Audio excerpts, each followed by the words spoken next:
मेरे पति मुझसे 17 साल बड़े थे और मैं 21 साल की बहुत ज़्यादा गोरी और भरे बदन की बहुत ही खूबसूरत लड़की थी। मुझे जो देखता वह दीवाना हो जाता।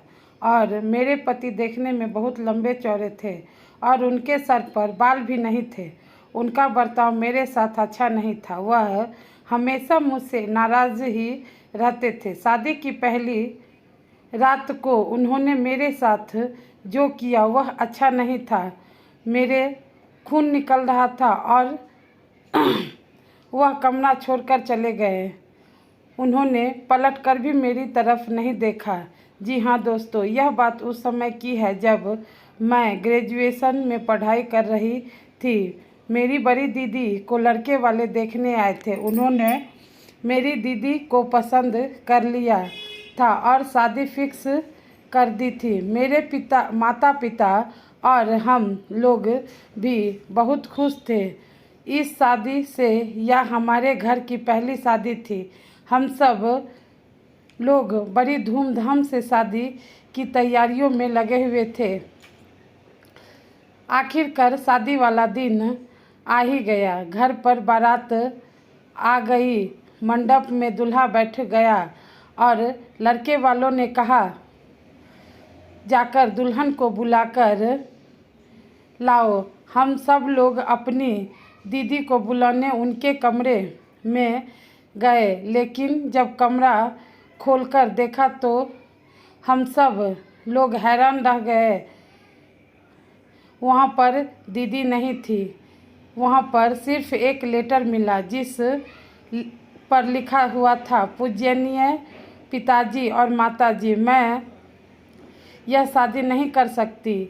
मैं किसी और से प्यार करती हूँ और मैं घर छोड़कर उसके साथ भाग रही हूँ, इसलिए मुझे ढूंढने की कोशिश मत करना। अब मैं दोबारा लौटकर नहीं आऊँगी। यह सब सुनकर मेरे माता पिता के पैरों तले ज़मीन खिसक गई। सोचने लगे कि क्या किया जाए। अब तो बेइज्जती हो जाएगी पूरे समाज में। फिर मेरी मम्मी ने मुझसे कहा, बेटा एक ही उपाय है कि तुम दुल्हन की जगह ले लो। अब हम लोगों की इज्जत तुम्हारे हाथ में ही है। मेरी तो कुछ समझ में नहीं आ रहा था कि अब मैं क्या करूं। मैं मम्मी को ना भी नहीं कह सकती थी क्योंकि हम लोगों की इज्जत का सवाल था। इसलिए मैं दुल्हन के कपड़े पहनकर मंडप में बैठ गई और मैंने यह शादी कर लिया। मैं यही सोच रही थी कि जब दूल्हे को पता चलेगा तो क्या होगा। मैं घूंघट ओढ़कर अपने ससुराल में बैठी थी। रात को जब दूल्हा आया और उसने घूंघट उठाया तो पूछा, तुम तो उसकी छोटी बहन हो, तुम यहाँ क्या कर रही हो? जाओ, तुम अपनी बड़ी बहन को बुलाओ। मैंने अपने पति को सब कुछ सच सच बता दिया। यह सुनने के बाद वह बहुत तेज गुस्सा हुआ और मेरे मुंह पर 2-3 थप्पड़ लगा दिया और मैं वहीं गिर गई। मेरे बहुत तेज़ी से खून निकलने लगा, लेकिन उसने मेरी तरफ ध्यान नहीं दिया और चिल्लाया और कमरा छोड़कर बाहर चला गया। मैं रात भर रोती रही और मैं कर भी क्या सकती थी। आखिरकार गलती हम लोगों की ही थी। ऐसा कई महीनों तक चलता रहा। उन्होंने कभी भी मुझे एक्सेप्ट नहीं किया। इसी कारण आज तक हम लोगों का कोई बच्चा भी नहीं है। मेरे पति बहुत अमीर थे, उनके पास पैसा दौलत सोना चांदी बहुत है, लेकिन बस हम लोगों के पास सुकून नहीं था।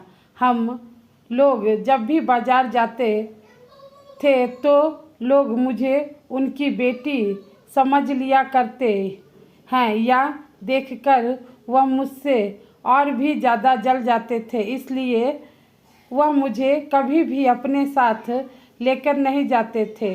एक दिन मेरे पड़ोस में एक लड़के को देखा जो मुझे घूर रहा था। मैंने जब ध्यान से उसको देखा तो यह वही लड़का था जो मेरे साथ मेरे क्लास में पढ़ता था। उसका नाम रोहित था।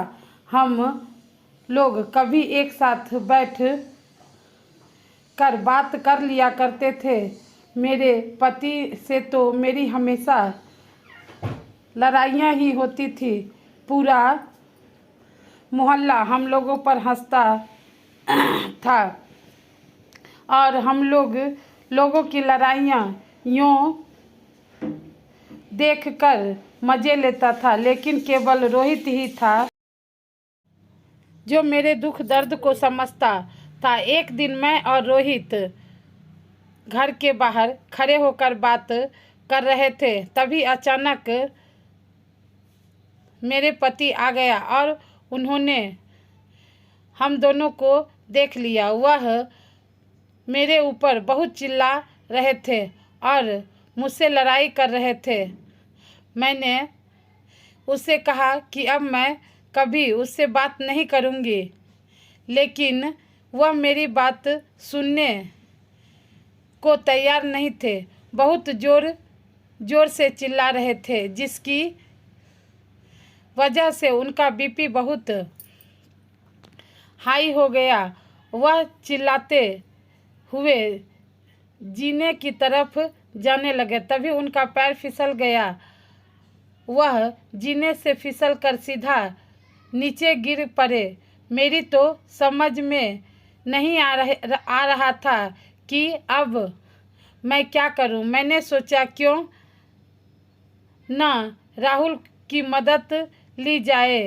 कोई और मोहल्ले वाला तो मेरी मदद नहीं करेगा, इसलिए मैं तुरंत ही अपने पड़ोस से राहुल को बुलाकर लाई और हम दोनों तुरंत उसको हॉस्पिटल ले गए। हॉस्पिटल ले जाने के बाद डॉक्टर ने मुझसे कहा कि आपके पति कोमा में चले गए, अब भगवान ही इनकी रक्षा करे। मैं भगवान से बहुत प्रार्थना करने लगी, इनको जल्दी ठीक करना। मैंने और राहुल ने दिन रात उसकी सेवा की। मेरे पति को भी एहसास हो गया था कि इतना पैसा दौलत होने के बावजूद भी किसी ने उसका साथ नहीं दिया। सिर्फ राहुल और मेरी पत्नी ही मेरा इतना साथ दिया है। एक दिन डॉक्टर ने मुझे कॉल की और कहा, आपके पति होश में आ गए हैं, जल्दी आ जाइए। और मैं और राहुल जल्दी से हॉस्पिटल पहुँचे। मेरे पति ने मुझसे कहा कि अब मेरे पास ज़्यादा समय नहीं है, यह लो बक्से की चाबी, तुम और राहुल आपस में शादी कर लेना। मैं अब इस दुनिया से जा रहा हूँ, तुम लोग हमेशा खुश रहना। यह कहते ही वह इस दुनिया से चले गए। हम लोग बहुत रोए और उनका अंतिम विदाई देकर अपने घर लौटे तो वह चाबी से हम लोगों ने वह बक्सा खोला तो हम लोगों के होश उड़ गए। उस बक्से में इतना सोना, इतना चांदी था कि हम लोगों की 7 पुश्तें बैठकर खा सकती थी। मैंने और राहुल ने शादी कर ली। आज हमारे 2 बच्चे भी हैं। आज हम लोग मज़े से अपनी ज़िंदगी जी रहे हैं। और बहुत दोस्तों यह कहानी आप लोगों को कैसी लगी तो कमेंट बॉक्स में कमेंट करके ज़रूर बताइएगा। और अगर अच्छी लगी हो तो इस कहानी को लाइक कर दीजिएगा। और चैनल को जो नए आए होंगे मेरे चैनल पर तो चैनल को सब्सक्राइब कर दीजिएगा और बेल को प्रेस कर दीजिएगा, ताकि और जो भी नई अच्छी कहानियाँ लेके मैं आऊँ तो उसका नोटिफिकेशन आप लोगों तक सबसे पहले पहुँचे। और इस कहानी को लाइक, शेयर और सब्सक्राइब ज़रूर कर दीजिएगा। थैंक्स फॉर वॉचिंग दोस्तों।